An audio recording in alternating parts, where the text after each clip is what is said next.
The following discussion is not necessarily the views of all involved. The goal is to start open and honest discussion in the Christian worldview. Like all things, weigh what you hear with what you know and join us in our pursuit for the truth. Enjoy the podcast.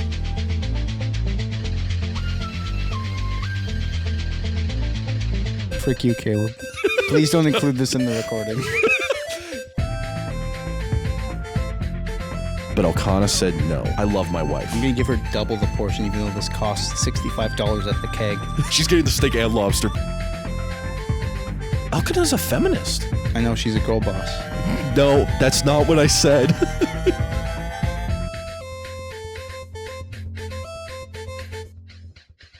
Okay, welcome to the Second Rate Saints podcast. My name is Joshua, and I'm your host today. One of your hosts. Whoa. To my left is... I am Colton, and to my left is... It's Josh. We're back here. Wow, just the two of us. Just the two of us, Colton. This is our first time alone on the podcast. Oh. Also, no... It's a good way of wording that, yeah.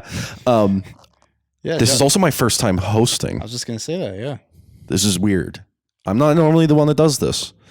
I feel particularly special today. Yeah. But I also have to tell you, I also have to do Joel's job, which is to tell you about social media. So Colton, we have Spotify account. Do we? We have a YouTube account. Oh, we wow. have Instagram Shorts and an Instagram account. Yeah. I think we post fairly more regularly there now. Absolutely. Shorts have been a bit slower, but it's been...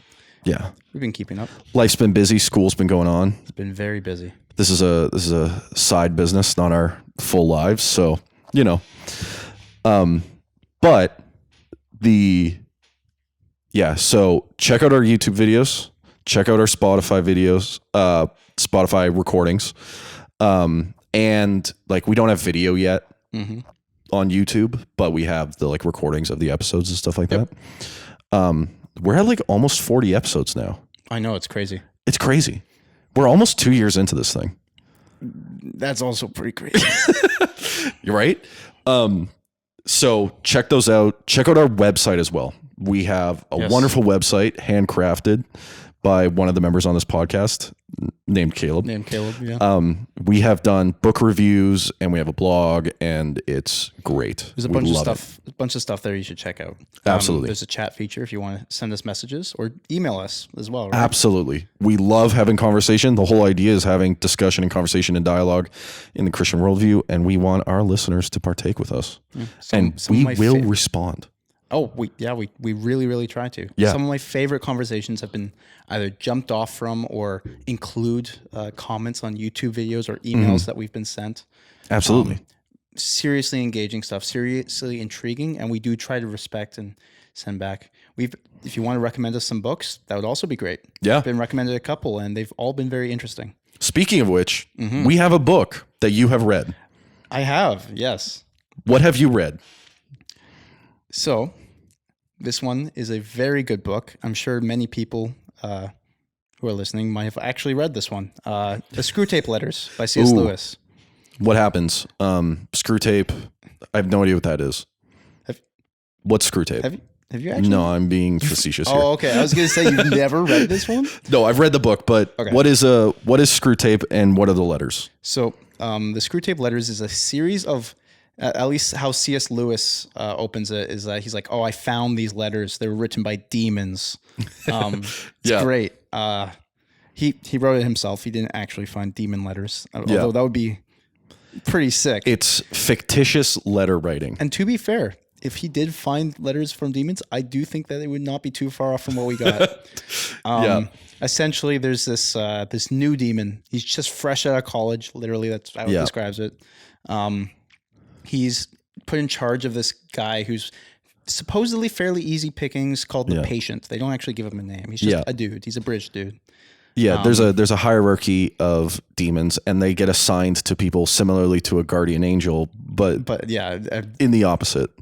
And much like how a guardian angel is trying to keep demons away and pull them towards heaven and towards God's light, these ones are doing the opposite. They're trying. The letters are written to Wormwood, this younger demon, by his uncle, who is like a super pro. He's done this a million times. Screwtape. That's why it's called the Screwtape letters. Screwtape knows that his nephew's gotten practically no training, so he gives him these letters to help teach him how to tempt and lure people to the devil. To honor their father below. Yes. As they call Satan. The father below, yes. Yeah, and they call... the lowerarchy. And they call God the enemy. The enemy. But with a capital E, because they still have to respect him. Yes, yeah. Because he's still the Lord. The book is fascinating. You follow... It actually has a plot. It's not just letters about demons talking about people. It has a plot. This man slowly, he becomes a Christian, and they're like, okay, well, even though he's a Christian, you can still do this. Make him think that he's better than everyone. Yeah. Okay, well, he's getting better. Make him his mom. His mom sucks, which, to be fair, she kind of does suck. Fill him with rage. Him hate her.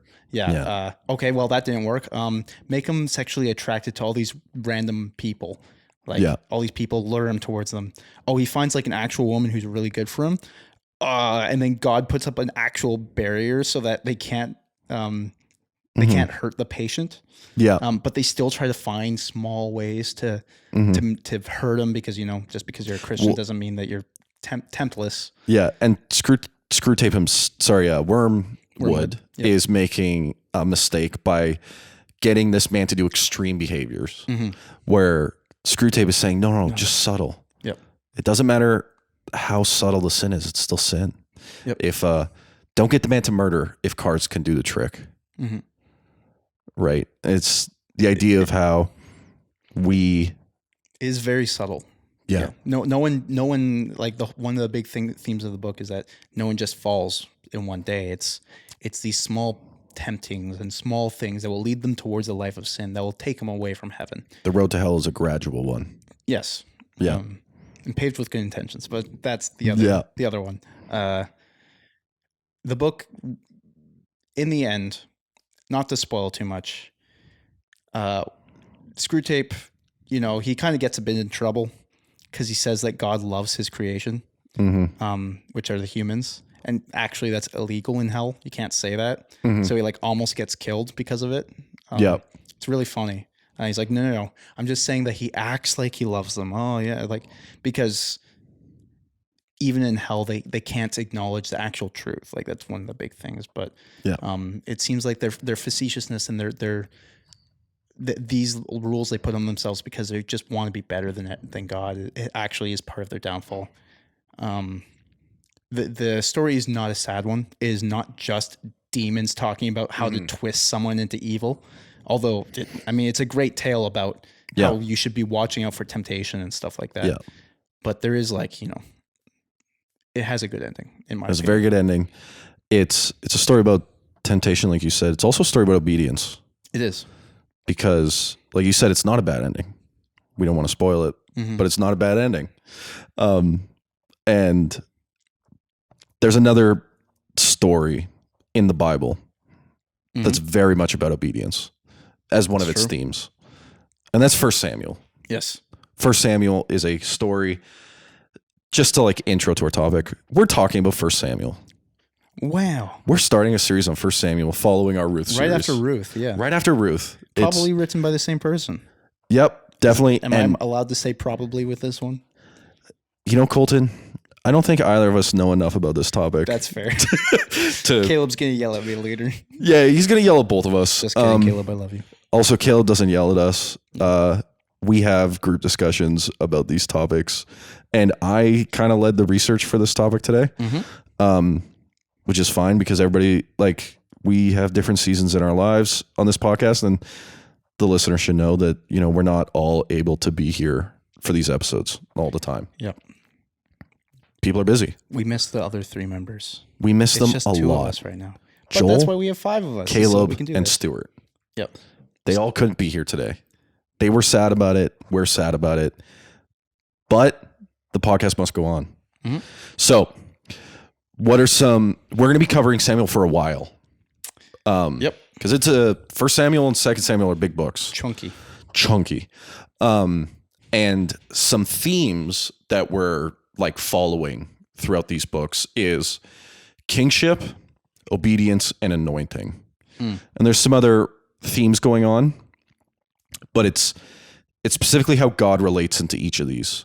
God is the one that brings the king for Israel. He's the one that appoints kings. He's the one that anoints, and he's the one that everybody obeys or disobeys. And that's kind of obvious, but First Samuel is one of the things that you should see in First Samuel is it's very for king and very against kings. The idea of kingship. Mostly against kingship. There's a lot of warnings about kingship. Israel wants a king. They're at the end of the Judges era, like we mentioned in the Ruth book. And they want some stability. They want all the other nations have kings. All the other nations have kings, and with that comes armies and walled cities and prestige and blessing and awesomeness. But it also comes indentured servitude. It comes with indentured servitude. Your sons are going to go to war and taxes. Yep. And everyone hates taxes. Everyone hates taxes except for bad kings. That's true. And that's why there's a lot of bad kings. That's why they're king, though. They don't have to pay taxes. Exactly. So you've got that theme and you've got obedience. There's a lot of discussion on different kings being super disobedient and another king being very obedient. You've also got a prophet and a priesthood you got a priesthood that's very disobedient, and you've got a prophet that's very obedient. Yes. And the Lord is the one that anoints his leaders, even if they're bad. And when we get into the differences between Saul and David, whenever we do, the obedience part plays a big part into their dynamic. Absolutely. David is the fairly obedient king, and Saul is the fairly disobedient king. Yeah. And we learn about faithfulness. I should have added that to the themes. Because faithfulness seems to be that is very true theme everywhere in the Bible for good reason. But faithfulness is similar to obedience, except that faithfulness, like with obedience, you have adherence to the law, obeying God, doing what's right when he says to. Faithfulness is in God's sense, he never fails. He always provides. He does what's good and beneficial for his people. But for humans, because we're sinful, David, as a counter to Saul, is faithful in heart for God. Man after God's own heart. Man after God's own heart, even when he is sinful. Right. Like, not when he's sinful, he's being faithful. But as a course in his life, he is faithful to God. But he doesn't always obey. Right. Whereas Saul sometimes obeys, but isn't faithful. And so you get to see the interplay between those two ideas. But we open up Samuel without Samuel and without David and without Saul. Yeah, no good Sammy G. No, none of them. No good. Sammy of God. That was awful. Thank you. But I also loved it. We open up very similar to Ruth with a family.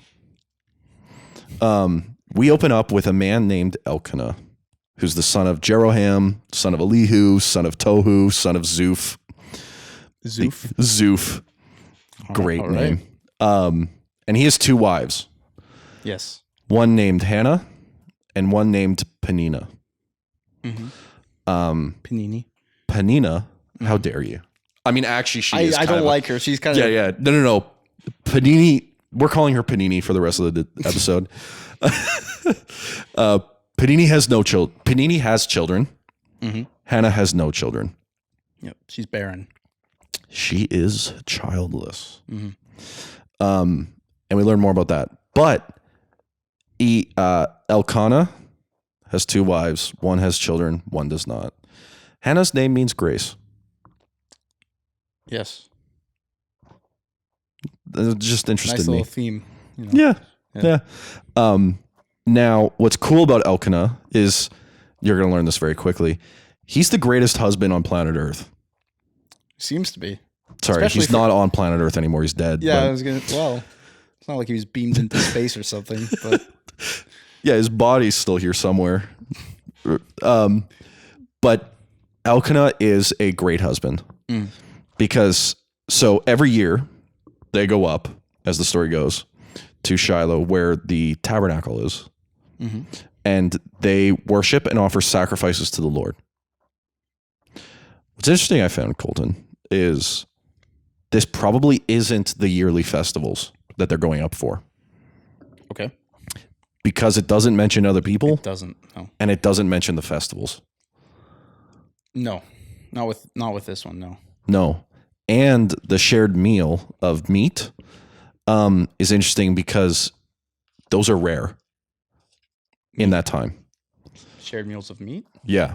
The reason for that is because a lot of meat is rare, used for sacrifices, used for like farming, like agriculture, for like getting like milk and stuff like that. And you don't want to kill them. And there's always that phrase, you know, with other parables where it's like, kill the fattened calf for a big celebration, right? We're celebrating with everybody today because of some great momentous thing. Nobody's killing a fattened calf for a Tuesday. Right. And that's because meat in a meal was rare because it was you didn't want to waste it on just a Tuesday. No, it's been a while since I've read Deuteronomy. Yeah. Is there, because it does cover all, I think, 6 different types of sacrifices. Is there a sacrifice where it's shared with the people that isn't on the holidays? Yes. That is meat. Fellowship offerings. Right. Which is an offering for sharing. Okay. Fellowship. So like theologically that would be like spending time with God, like fellowshipping with, the same description used for like when the church is together and enjoying each other's presence and with God. And so it's not a festival. It's not anything. It's Elkanah and his family go up once a year because they're particularly faithful, right, obedient. He's pious. And he goes up and every year, good man. He's a good man. You know, he's going outside of the expected limits of faith, right, of the law, going the extra mile, right? And because of that, he gets this meal, which sociologically would be the equivalent of like today's turkey dinner. Like it's a big deal. Maybe even more than that because of how Definitely expensive it more. would be. Yeah, definitely more. Like, think about that one Thanksgiving that was just better than everything else, right? The family was happy. Everything was good. You know, everybody's sitting around. You're a kid. It's great. You're having a steak dinner at the Keg. Yeah. It's expensive, but you know, it's great. It's good. Yeah. It's a big deal. And they do this once a year. And so he would share with his family the sacrifice, not just give it to the priesthood, which was normal. Yep. And he would give it double portion to Hannah, even though she had no kids. Now, when I read this, I did have confusion. Sorry. Yeah. But I did have confusion because he does give the double portion. And I couldn't remember for the life of me if that was something you couldn't do. Like, what do you mean by that? If it was, because, you know, there's specific portions given out to the Levites for any sacrifice and stuff like that, or for most sacrifices. But I didn't know if there was for the different members of the people. Can no, wrong character. Can Elkanah, can he give Elkie? I'm sorry, I'm bad with names. We're calling him Elkie. Oh, jeez. Panini, Elkie, and Hannah. But anyway, can he do that? Is that permissible by law? Yes, specifically with a fellowship offering. Okay. So most offerings, you would give the portions of the meat of the sacrifice to the priesthood. That was the point. That's how they got food, because the Levites didn't have land. They lived in certain cities in each tribe. Yep. And so they were given what the production of the sacrifice was. The tithe went to them. Well, it's from what I read, Elkanah himself was probably a Levite who's living in the lands of Ephraim. So, but when it says he's an Ephraimite, does this lean to his piety kind of lifestyle a little bit? Yes. As However, being a priest, essentially? There's an interesting, from what I saw, there's an interesting. So to get into it, there's an interesting issue potentially with where he's from. Right. So the two places in the beginning of chapter 1, it says he's from Ramathaim Zophim in the hill country of Ephraim. But in verse 19, it says they rose up early in the morning and worshiped before the Lord. Then they went back to their house in Ramah. And Ramah is in Bethlehem, near Bethlehem. Right. So Is that one of the Levitical cities? potentially. But what's interesting is Ramathaim Zophim.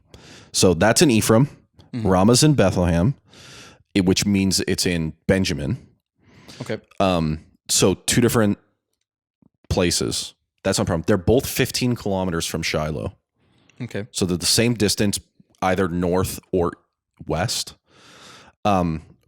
Ramathaim is also becomes in the New Testament the city of Arimathea. Okay. Where Joseph is from. Where Joseph of Arimathea, who buries Jesus. Right. And you can even see that if you just add an A to Ramathaim, it's Arimathaim. Right. Okay. That makes Arimathea, sense. but with the Greek ending rather than Greekish, the Hebrew ending. And so it's close enough. So you're just like, oh, that's cool. And then Ramah is, I'm so wrong. I believe Ramah is a place. I believe it is a place, yes. Associated with barrenness. Oh. Ramah in the Bible. Height. Because is Ramah mentioned in... Yeah, a voice crying out from Ramah when all the children are killed. Oh. Less to do with barrenness and more about child murder. Dead children. A voice was heard in Ramah, Matthew 2:18. Okay. Weeping and loud lamentation. Rachel weeping for her children. Rachel. She refuses to be comforted because they are no more. Oh. So there's an association with Ramah and not having children. But in this case, it would be the death of children already born. And in Hannah's case, it's not having children at all. Right. God has closed her womb. And so that's interesting. So there's a relationship between Arimathea, the place where a child of God or Mary's child is killed and buried, and Ramah, the place where when Jesus is born, children are killed and there's a loud lamentation of mothers because of the death of their children. Okay. And Hannah is from both places. Right. There's a very interesting connection there. Okay. Dead children. I see what you're talking about. Yeah. Of course, this is Samuel. This is before Jesus. So yeah. Intentional? Whatever. No. Intentional. That's neat. Probably not by the author, but maybe by God. But yep. If that's how you see inspiration of scripture, sure. Yes, they're feasting. Yes. Feast. They're feasting. Here, my favorite wife. Yeah. I love you. Have two feasts. Have two. Not just one. Because I love you. Specifically. And why does he give it to her? Because she has no kids. And she's very sad. She is weeping. Yep. And again, Panini, that's why we're calling her Panini. Yeah. She just torments her. She does. Hannah over and over about it. And there's a specific line, which is very sad. Let me find it here. It says, You can obviously cut this out, Stuart. Yeah, Yes, it says, isms. okay, so it specifically says,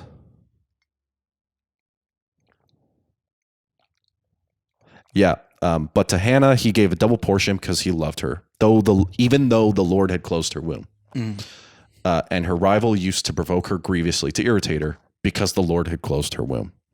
So for the same reason Peninnah bugs her, for that reason, Elkanah loves her. Like, despite that thing. Okay, yeah. Right, because it says it's Elkanah. Not because she's barren that he loves her. No. But it's even though she's barren, he gives her a double portion. Yes. And Peninnah, like the way it's written, and Peninnah vexes her, humiliates her because she is barren. It's the same relationship. But why would this be acceptable? Why is it okay to torment a woman / say that God closed her womb as a, like, why is this such a thing that could be made fun of for? Yeah, why does it matter problem? So much? Well, and there's a number one thing in that culture, you were considered cursed by God or the gods if you could not produce children. Yep. Well, one of the interesting connections, at least I thought I saw, even in research, is that this is the inverse of what happens with Rachel and Leah. And Leah. Leah is because Leah is more faithful. God gives her more children, whereas Rachel less so. Yeah, and they have going back and forth and humiliating each other and getting each other angry and trying to get the favor of Jacob to have more kids. And because Leah is loved less by God, by Joseph, loved more, or not Joseph, by Jacob. Yeah, God blesses her more, and so childbearing kind of really important in this culture. Very important. Actually, in most cultures, but this one specifically.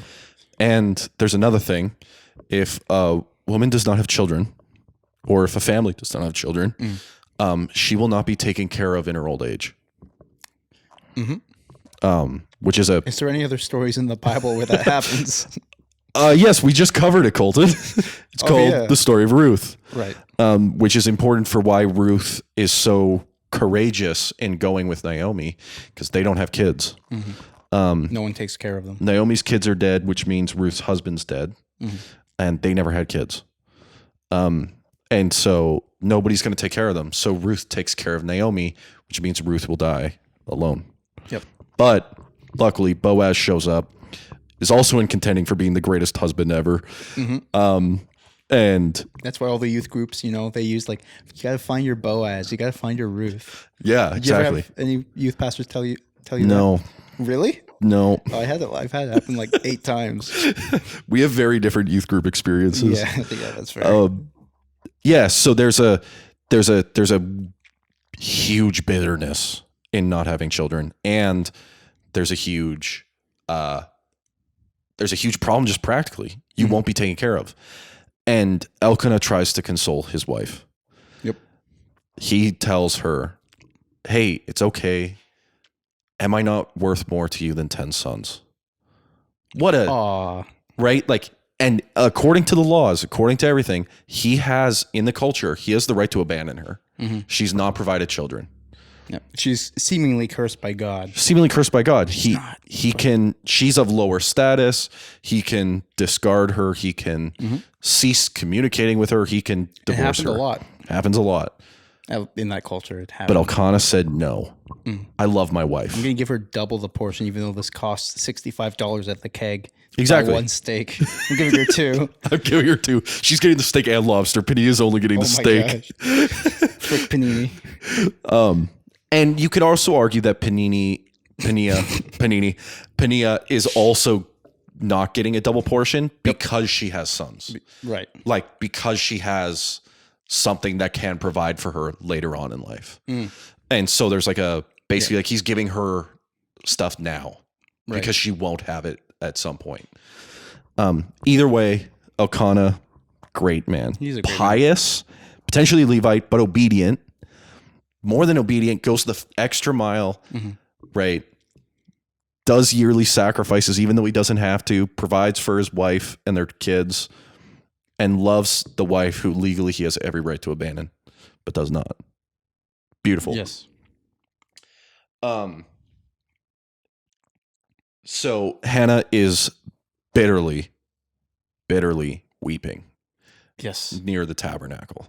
She refuses to eat. She refuses to eat, despite giving the extra so portion. Sad. Yeah. She's on her knees and she's doing the ugly crying where you're voicing your words, but no words are coming out as it is described. Well, imagine if you feel like your entire, again, this is mostly the culture, your entire life's purpose in this culture is to bear children, essentially, as the man's is to provide for his wife. Yeah.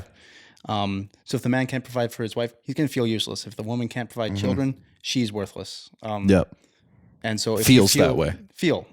Not that way, but as you know, because as El kind of says, you're not worthless to me. Exactly. Yeah. Because it's not about that. Yeah. But the Alcana's a feminist. I don't know if I go that far. He doesn't see the woman's value as her having kids. I know she's a girl boss. No, that's not what I said. No. Anyway, yeah. She feels awful about it. And like, imagine if someone came up to you and it's like the whole, like you love this person so much. Yeah. And you feel like your whole existence is somewhat worthless. Yeah. She's like bitterly depressed to the point of not eating. Yeah. Because, she loves her husband. He loves her back, obviously. And, she's not doing, quote unquote, doing her job. Yeah. But she feels so bad about it that she goes to the tabernacle. Yeah. Right? Yep. She goes to, she rises and she goes and prays. She was deeply distressed and prayed to the Lord and wept bitterly. Mm-hmm. And the word used there in some is she's vexed and anxious. Mm. And that same word vexed is the same word to describe what Peninnah is doing to her. Okay. So she's vexing Hannah and now Hannah feels. So it's working. It's working. Yeah. It cuts deep because Peninnah has it all. Yeah. She's bullying her. It's horrible. With a name like Panini, how could you bully someone exactly. And so she prays bitterly, but she's doing so with it says that Hannah was speaking in her heart, only her lips were moving and her voice was not heard. So she's on her knees, she's praying continuously, and Eli the priest, beautiful prayer. And what she prays is this: "O Lord of hosts." And okay, think about this, right? Picture wise, she is considered cursed by God and she's praying to him. Yep. And she prays this. A desperate prayer. Yeah. "O Lord of hosts, if you will indeed look on the affliction of your servant and remember me, and not forget your servant, but will give to your servant a son, then I will give him to the Lord all the days of his life, and no razor shall touch his head." Mm-hmm. There's many, many, many things going on. Many things. But before we can even get to that, Eli's just like, "What are you doing, woman?" Yeah, you drunk. Get out of here. Because he sees... Okay, listen. He's a bad priest. He's a bad priest later on, and we'll see. God completely rejects Eli as high priest. Right. But I think here, it's also showing he's bad. I agree. Because how can you not see the difference? And I could be betraying my lack of knowledge here. It could be because he's old, as it describes, and he's could be going blind. Oh, he does later, so. Yeah. But how could you confuse a woman who is bitterly crying with bitterly weeping with someone who's like half in, half out, drunk, talking without words? Yeah. For his credit, the way I've imagined it, if he's going to think she's drunk, she's probably crying, leaning on things, stumbling over, falling to her knees, like in anguish and like, as someone would do in front of an altar at a youth conference or something like that. Yeah. But it goes to show that his nearsightedness, it's not like, oh, he's not really doing his duty for God, because he does bless Hannah. Yeah. But there is this intense lack of wisdom and nearsightedness that comes with this specific. It's kind of priming you for what happens in the next chapter. Yeah, with how he's not a great father either. Or his sons are not good people. No. But Hannah's prayer specifically touches on a few ideas, right? Mm-hmm. You will if you will indeed look on the affliction of your servant and remember me. That's an interesting phrase, because we talked about Jonah, and in his prayer he says, "Remember me." I will remember the Lord. But the importance is not that he remembers the Lord, but that the Lord remembered Jonah. And in the story of Noah, if you remember it, we've talked about the chiasm structure before. The central note in the whole story of Noah is God remembered Noah. Yep. Yeah, with Israel when they're in captivity in Egypt. God remembered Israel. Yep. During the reign of the judges. In a story of huge affliction, near death, you're in the deep, you're being destroyed, and in most of those cases, it's a cataclysm brought by God. Oh, yeah. Just like in Hannah's case, right? She's cursed by God.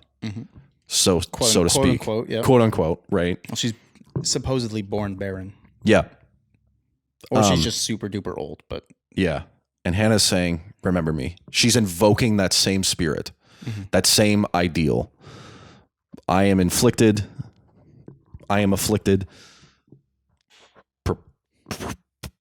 by God, so to speak. I'm in this horrible place. Please, may I have a son? And because you have given me a son, I will give him to you for the rest of his life. Yep. The son is not even for her own sake. No. Not to take care of herself. No. The son will be dedicated to God himself. I'll die alone. Yeah. But just being able to have a kid, right, for you. So I'm not cursed. And specifically, there's that ending, the razor shall not touch his head. Colton, what's going on there? Wow. There's, for astute audience members, the end of Judges ends with the best of the judges. Superman, the original Superman, Samson. Hercules. Himself. Yeah. There was this idea of the Nazarite. Yes, the Nazarite vow. Thank you. Yes. Yeah. The Nazarite. This man who is dedicated to God. Yeah. Like as his servant. Normally it was for small periods of time. Anyone could take the vow, and it'd be like for like 30 days, I'm not going to cut my hair. Right. Drink heavy drink or touch a dead body. Right. But it was like it's a big deal. It's a big deal, but for like specific time periods. But not with Samson. No. His whole entire life. And God will be the Spirit will be with him. Yeah. As long as he keeps that vow, in which he doesn't. But God is faithful. God is faithful, and he still uses Samson, even though he failed. But now we're seeing a repeat of that. Yes. With what will be known as Samuel. Spoilers. The book's about Samuel, okay? Yeah. The book is about Samuel. Not about Hannah, although, but Hannah's a good character. Yeah. Samuel will be dedicated as a Nazarite to God for his life. Yeah. A razor will not touch his head. He will not touch a dead body implicitly, and he will not drink wine implicitly. Yeah. But yeah. Except for maybe razor will not cut his head. Do you think that the other two are not included because he'll be dedicated as a priest later on? Probably. I mean, it would make sense. Yeah. And it's again, I'm stretching, but what's interesting is people focus on the hair in the Samson story, but it's not just the hair. It's he doesn't lose his strength because he cuts his hair. He loses his strength because that's the last of the three requirements that he breaks. Yeah, he drinks the wine at his wedding. He touches the dead carcasses multiple times. Yeah. But specifically with the dead lion. But Samuel doesn't do that. He's like the only Nazarene, I think, in the he's the only Nazarite that takes the vow in the stories that are presented that doesn't break it. Yep. Other than Jesus, there's one notation that he's because there's a phrase where he's from Nazareth and it calls him a Nazarene, right? But not as someone from Nazareth. Okay. There's a specific ending there. It's as if he's dedicated to God in that sense. In a less literal, but more like the idea of it. The idea of him being a Nazarite. But yeah, again, he revives dead people all the time. Does he touch dead bodies or does he touch live bodies? He touched it. It depends on how you want to do that. I'm just messing with you. The Nazarite vow. So he's dedicated to God for life. There's another added interesting thing here. Right. This is very similar to a thing that God undid in Israelite culture. So initially, the firstborn son in other ancient Near Eastern cultures would be given to the god as a priest. Right. When the Israelites exit Egypt, that was the plan. He says the firstborn child belongs to me, but the Levites will replace them. Right. So they will be my priesthood, not the firstborn son of every family. Interesting. Yeah. Which is a reversal, and he calls them redeemed, right? Which goes back to Ruth, the redeeming, right? What's interesting here is this is an undoing, God's undoing of, in the other cultures, of offering your kids to the gods. Also, child sacrifice, of sacrificing the first child to get land, provision, or more children. And so God undid that. He doesn't want that to happen. That's evil. He specifically notes that in the law. Do not ever sacrifice a child. It's kind of a big deal. Yeah. Do not ever. Specifically names the god Moloch, the worst of the worst. Particularly evil. No one really even wrong. likes him. Yeah. It's so weird how it became like one of the most dominant religions of the time. Oh, it's awful. It's awful. I hate it. Yeah, good thing God doesn't sacrifice children except Yes. Isaac And so, and his son. But and his own son. never mind. But what God is doing is he undoes that. And she is making a vow that she will offer her son to God. She will give her son as part of that vow. And an actual sacrifice. They bring a bowl, flour and wine as part of the sacrifice. At the end of the chapter, when they bring Samuel. Yeah, that's after he's born, right? Yeah. Yep. But first, she's just praying. She's like, God, please, I'll offer my son to you. Take him, right? This is horrible. I'm cursed. I don't want this anymore. God remembered her. And God remembered her. Boom. The classic line. Mic drop. Mic drop. I would drop the mic. Cole would But get my before he does that, so Eli goes up to her and she's like, hey, drop that drink. Stop drinking. You're drunk. Get out of here. How dare you? Be drunk around the tabernacle. At the temple? Or Yeah. the tabernacle at this point? Yeah. And she says, no, my Lord, I am a woman troubled in spirit. I have drunk neither wine nor strong drink, nor I have been poured out, but I have been pouring out my soul before the Lord. Do not regard your servant as worthless woman, for all along I have been speaking out of my great anxiety and vexation. Yes. What Peninnah has done to her. Then Eli answered, go in peace, and the God of Israel grant your petition that you have made to him. So Wow, Eli actually does something good. Wow. does something good. He is better than his sons, but not by much. Yeah, but like that's not really good. That's not really hard. You're right. And so she says, let your servant find favor in your eyes. Then the woman went her way and ate. She finally eats. And her face was no longer sad. Because yes, it does describe her as being downtrodden, her face sullen, downcast, I think is the word they use. Yeah. And it's no longer downcast. She has hope. And so they rose early in the morning. They worshiped before the Lord. Then they went back to their house in Ramah, that other place. And Elkanah knew Hannah, his wife, which is that Hebrew sexual innuendo telling you that he knew eyebrows raised. Yes. And the Lord remembered her. Just like Noah, just like Jonah, just like the Israelites, when in these horrible times, God remembers him. And in due time, Hannah conceived and bore a son. and she called his name Samuel.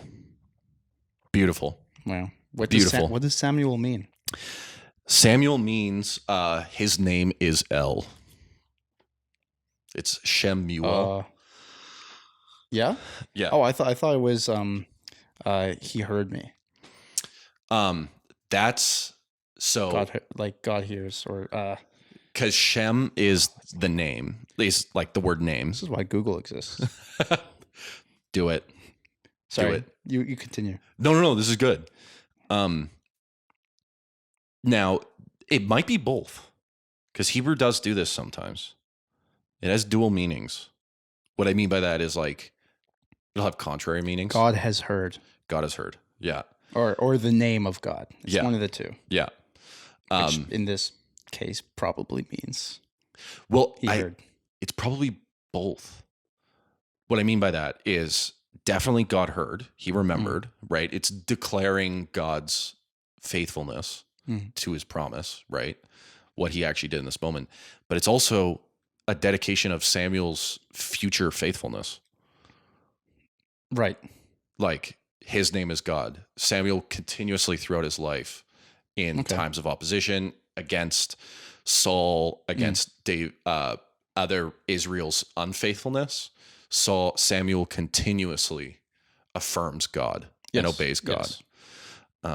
And so I think gets very fed up with other people for not doing so too. It's very fun. He's very Gandalf-like. He is. And everyone else is Pippin.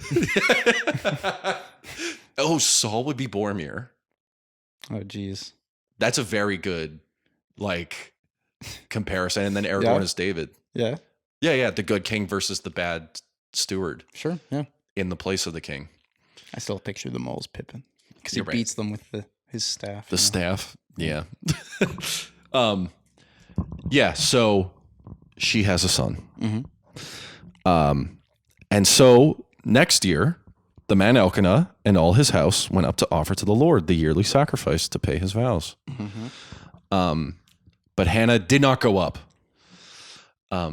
because she said to her husband, he's not weaned yet. He needs to be weaned off. So I need to spend the necessary time to him, and then I will bring him so that he may appear in the presence of the Lord and dwell there forever. Mm-hmm. Beautiful.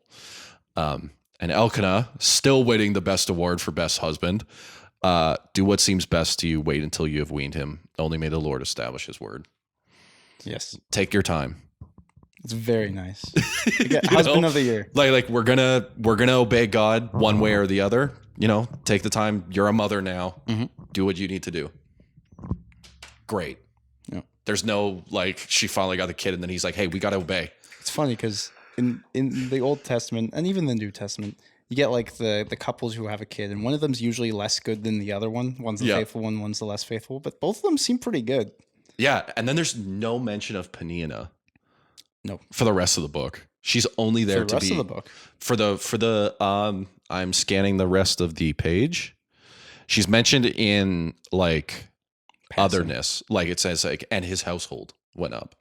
Right. But she is not mentioned by name, nor is the other wife. Elkanah went home. Yeah. Yeah. So she has a kid. They go back up again to the temple. And it says, when she had weaned him, she took him up with her along with 3-year-old bull, an ephah of flour, and a skin of wine. She brought him to the house of the Lord in Shiloh, and the child was young. Post-weaning age is between 2 and 3. Yes. Very young. Because she dedicated him to the Lord. Yeah, toddler. Yeah. But what's interesting is that 3-year-old bull word, it also could mean 3 bulls. I've seen 3 bowls. Because an ephah is also, I think, 3 portions of flour, and a skin of wine is 3 portions of wine. Yes. Which is interesting because they're only required to bring 1 of each. And so again, 3 times. Brought. 3 times. Yep. Elkanah and Hannah, best couple award in the Bible. Yep. Very. Yeah. Pious, right? God did this great thing. We show up extra in the year to praise the Lord, right? Because he's great.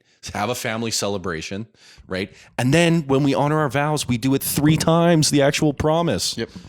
Also, it follows the trend, in especially the Old Testament, when God is faithful towards his servants, that they give something to him in return. Yeah. And more so than what the baseline would be. So like with Abraham, you have the 10 times, and that's tithing. Yes. 10%. And he gives, and God attributed him as righteousness. Yeah. Absolutely. And here you have 3. It's not quite as good as Abraham, but no, I'm just kidding. Yeah. No, absolutely. And then they sacrifice the cow and stuff like that. And she goes up to Eli and gives him the portion of the meat and the stuff. And she says, "Oh, my Lord, as you live, my Lord, I am the woman who was standing here in your presence, praying to the Lord for this child. I prayed, and the Lord has granted me my petition that I made to him. Therefore, I have lent him to the Lord. As long as he lives, he is lent to the Lord." And he worshiped the Lord there. Yes. Yeah. And that is the origin story of Samuel. The prophet, that the books are about, 1st and 2nd Samuel. Yeah, great guy. His sons also don't end up well, but but he's a good guy. Yeah. But she honors the vow, and people are like, "Oh wow, she has to give up her son," right? She's only 15 kilometers away. She also, yes, that is true. Also, the whole point of the story is she never really had him to begin with. It was God's before she even had him. And she'll see him every year. Yeah. And every year at the festivals. Yeah. And so and again, 15 kilometers away. Yeah. So she's still in his life. Yep. It's not like she moved to the other side of Israel. Even still, that's not too far. And they still have to come back every once in a while anyways. Exactly. So they're going to be there. He's going to know her. But Hannah's not done. Hannah has... I think this is the longest prayer until I want to say... what's his name? I can only remember Shlomo, which is the Hebrew name. Solomon? Yes, Shlomo, which, if you didn't know, is the Hebrew for Solomon. Yes, and Shemuel is... Yep. Shemuel. Yeah. But you also have Moses' prayer, which is like a page or two. When? At the end of Deuteronomy. Is that the one where he gives the blessings and the curses? No. Oh, right before he dies. Yeah. Yeah, okay. Yeah. Deuteronomy, Moses' final blessing.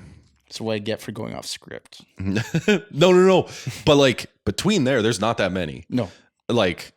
There and then Samuel. That's a few bucks. Yeah, fair enough. It's 2. But she says some great stuff about God.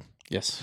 So do we just want to read it out? Sure. Do you want me to read it? Yeah, you read it.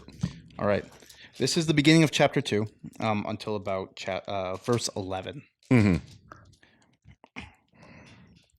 Hannah prayed and said, "My heart exults in the Lord. My horn is exalted in the Lord." Horn here represents strength. That's me interjecting. That's not part of it. My mouth derides my enemies because I rejoice in your salvation. There is none holy like the Lord, for there is no one beside you. There is no rock like our God. Talk no more so very proudly. Let not arrogance come from your mouth. For the God is a God of knowledge, and by him actions are weighed. The bows of the mighty are broken, but the feeble bind on strength. Those who are full have hired themselves out for bread, but those who are hungry have ceased to hunger. The barren have borne 7, but she who had many children is forlorn. Frick you, Panini. It doesn't say that either. The Lord kills and brings to life. He brings down to Sheol and raises up. The Lord makes poor and makes rich. He brings low and exalts. He raises up the poor from the dust. He lifts the needy from the ash heap, to make them sit with the princes and inherit a seat of honor. For the pillars of the earth are the Lord's, and on them he has set the world. He will guard on the feet of his faithful ones, but the wicked shall be cut off in darkness. For not by might shall a man prevail. The adversaries of the Lord shall be broken to pieces. Against them he will thunder in heaven. The Lord will judge the ends of the earth. He will give strength to his king and exalt the horn of his anointed. Then Elkanah went to Ramah, and the boy was ministering to the Lord in the presence of Eli, the priest. And that's how it ends. Yes. Yeah. So, what's your takeaway in reading that? So I will admit most of my research did not have to do with the prayer. Mm-hmm. Is this talking about Jesus? I mean, there's a lot of connections between. There's a connection or two. Yeah, you're definitely right there. Salvation, bread of life, pillars of the earth, beyond, like, yeah. He will judge the ends of the earth. His king has anointed. Yeah. Yeah. He will guard the feet of the faithful ones, which was one of the temptations of Satan. Yep. Fall, for the angels will not let your feet be harmed. Right. For God will protect his faithful ones. Yeah. He will judge and give strength to his king. Yeah. Right.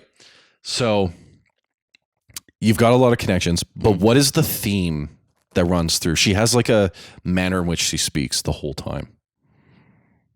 Well, she says something about God, what he does every single time. And it's the same thing. She just replaces the ideas. Well, he provides. He provides, but there's a... Is there a specific word we're looking for? No. It's what God does in each of these things. Exalts? Yeah. But it's so there's... He does something... Oh, he raises and he lowers. Yeah, but specifically he lowers first. In all of those cases, it's he kills and then raises up. Yes. He makes poor and then he makes rich. Rich. He brings low and he exalts. He raises up the poor from the dust.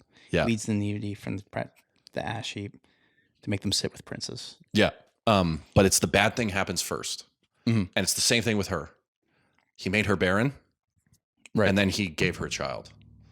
Yes. Right. He brought Jonah to the deep and then he raised him up. He brought Israel to Egypt, and then he pulled them out. And what's interesting is the good gets the final word. Mm-hmm. It doesn't end bad. It starts bad, and then it gets better. Mm-hmm. And the bad thing is a judgment or a bringing low for a good reason, and then he brings up. And this is one of those passages that people use for resurrection hope. Yes. Is because specifically it's he kills and brings to life. Yep. He brings down to Sheol and he raises up. Yep. And what's interesting is in those phrases linguistically, it's the thing he kills that he gives life to. Yes. And it's the thing that he brings down to Sheol that he brings up. Mm-hmm. Right? And so, yes. Her prayer is actually like very interesting. Yeah.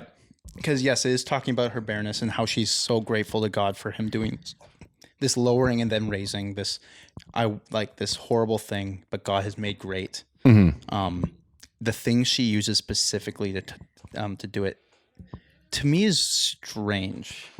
I guess we already talked about the whole, sort of Jesus connections, maybe potentially. I don't know, but why do you think it talks about things like raising or bringing to Sheol and raising up from the dead, or the king, his anointed, his king who will judge, he will judge and he will raise his king. Like when it talks about these things, why specifically these things? Yeah, when they don't have a king yet, why is it talking about a king? Yeah, exactly. Yeah. I think historically the author is making, as we discussed, this book is very pro-king and anti-king. And that's because it's one of the books you can go to towards the editing thesis about the Bible. In that there's probably an author of Samuel as one scroll, and then there was an editor that interjected things after the exile, right? To show like, hey, the kings that brought us here, they're bad. Let's not make kings anymore. Kings led us, and you see that in Chronicles and Kings, the Book of Kings and the Book of Chronicles. The kings are bad. The kings did us dirty. Admittedly, I've not done much research on this, and so I'm always very skeptical of when someone says, "Oh, obvious editing." It's like, is it? No, everyone says that. I don't know. You're right, but I would say this as somebody who also doesn't like the documentary Hypothesis. That one specifically. The only books, like, I will say that there is editing to Samuel and Deuteronomy. That's where I can easily go, right. Oh, there's something going on here. The reason I say that is because, like, with Deuteronomy, you see it has 2 intros. Right. And it ends differently than it should. Right. Moses is obviously not the one who wrote the ending. Yeah. And Samuel was not the one that could have recorded about his birth. No. Well, at least he dies in the end of the second book. Or like halfway through the second book. Absolutely. But I would say that, yes. So the editing thing, I don't want to make a big deal about the editing. What I do think, though, is that the author has a purpose to talk about kings. Mm-hmm. So it's emphasizing how God is behind his king. And you'll see how Israel wants a king. God's saying, no, you don't want a king yet. Mm-hmm. You don't want a king. But he makes David. So there is a king that God has in mind. And we saw that in Ruth, right? It ends with King David being born. Mm-hmm. And that's God's purpose, was to bring King David about. But the theme in Samuel is that God anoints his kings. Yep. It's not the people. Okay. Right? So in the same way that Romans talks about how, the emperor's persecuting us, but God also made, in his sovereign will, gave that. Yeah, he gave them the sword. He gave him the sword. Authority to rule. And Peter says, honor the emperor. Yeah. Right? And so, like, the rulers we have are because of God, and specifically Israel's. They are anointed by God. But as we see with Saul, it gets taken away from him. Mm-hmm. Right? And so there's that theme. So that's why I would say that the author has that in there, because he's saying that God elects his kings, and God is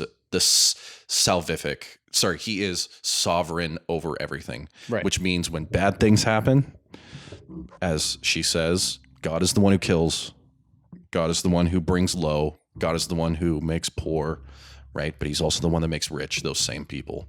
Mm-hmm. He's also the one that brings them up, and he raises them up out of the dead, which is crazy, because that is about to happen. In some prophets do raise people from the dead. Yes, they do. Yeah.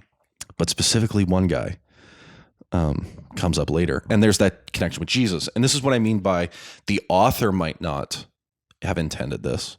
Right. Right. The author may have had revelation by God on this instance, but we don't really see much messianic actual divine revelation until like Isaiah and Ezekiel and Daniel.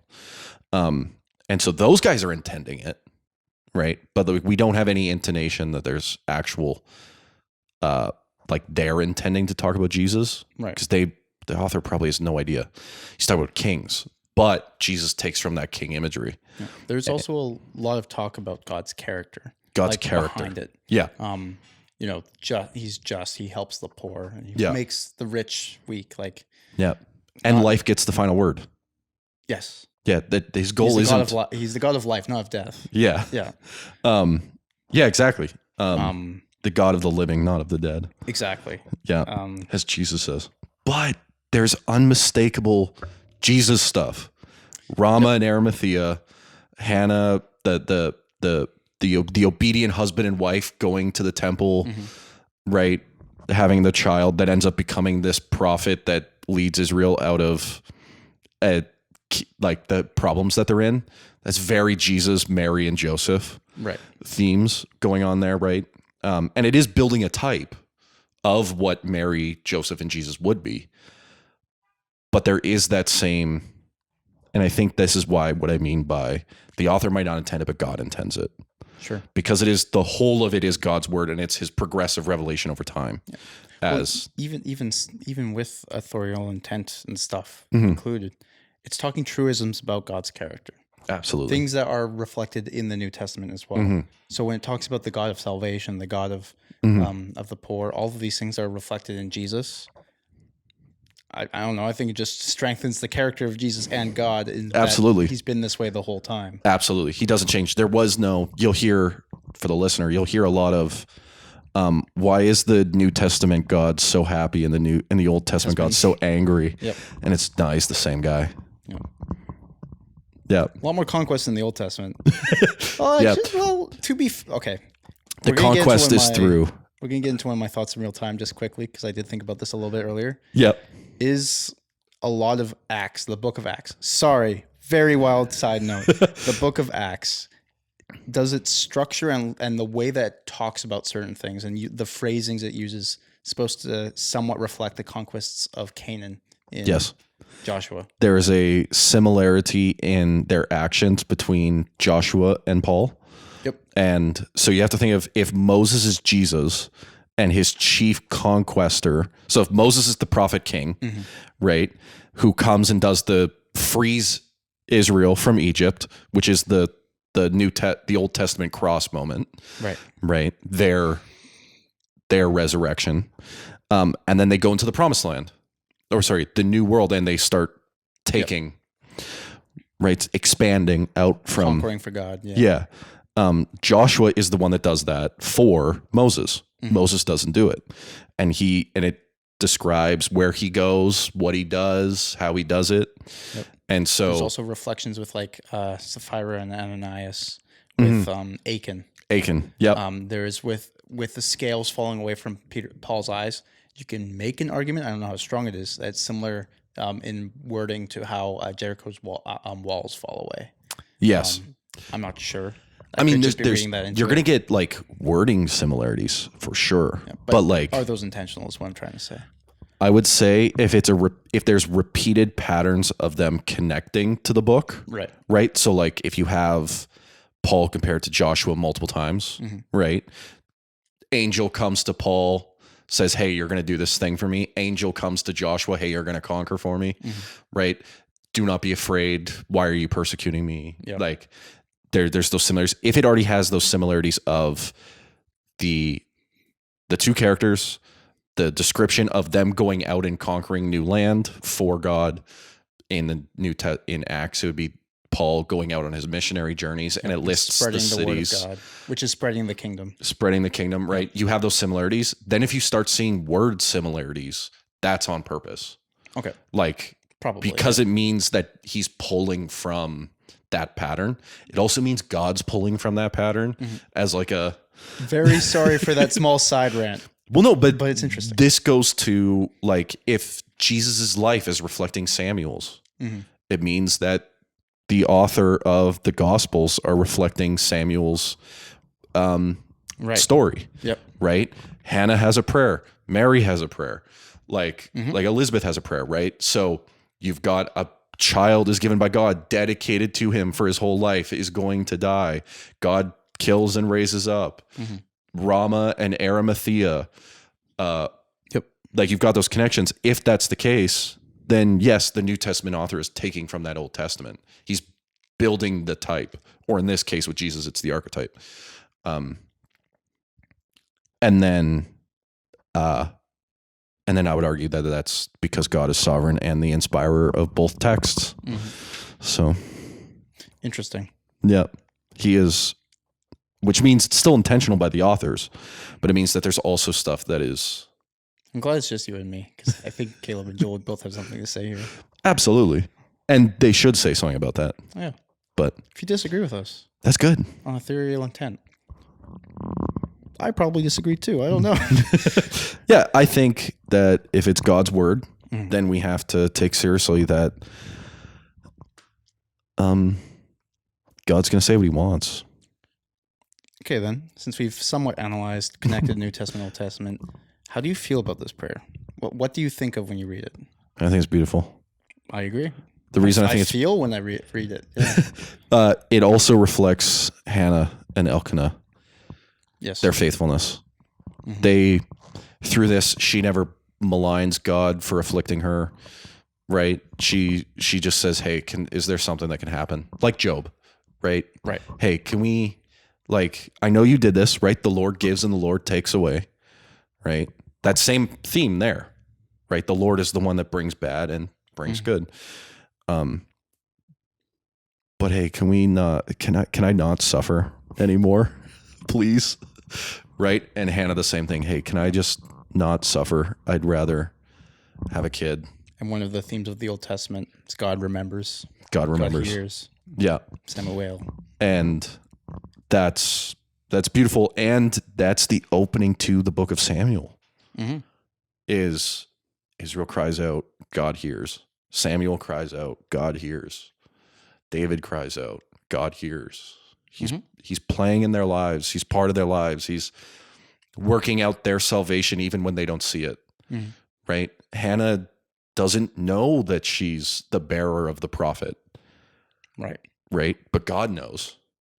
And just like with Ruth, how the story of Ruth and Boaz, God is providing a king before Israel even knows they want one. Right? Yep. And so like he's providing Samuel. She doesn't know that in her distress that there's a reason why God is doing this. It's because at an appointed time, there will be a prophet that Israel needs to bring about those kings. And it just means that God's over it all. And her prayer reflects that too. And the story of Samuel reflects that too. And the books of Samuel reflect that too. And we will get on that continuously. Yeah. Because to be continued. To be continued. We should probably close it off now though, right? I think so. We've let God have the final word. God always has the final word. Hence Hannah's prayer. So Colton, like at the beginning of the episode, we have Spotify, YouTube, social media. We don't have a Twitter because Twitter sucks. I mean, we do have a Twitter. We just don't use it. Yeah, we've never used it once. I hate Twitter so much. We have social media. You guys should check out our episodes, previous episodes. Check out our Jonah episode we talked about. Yep. And the Nahum episode with that. Check out our episodes on Ruth that if you haven't listened to those. Anything that intrigues you. Don't have to listen to them in order. Some people really like to, but I wouldn't recommend it. Some of our early stuff can be ignored, but... Well, find something that interests you. Absolutely. Engage with us if you want. Just absolutely. Send us comments. Go to our website. Send us a message. Check out our other stuff there. Check out our book review. I think we're going to have if we don't have one already, we will have a book review on Screwtape Letters. Yes. Check that out. This episode is winding down, and I want to just end it. Just end it. Yeah, just end it. Press the button, Colton.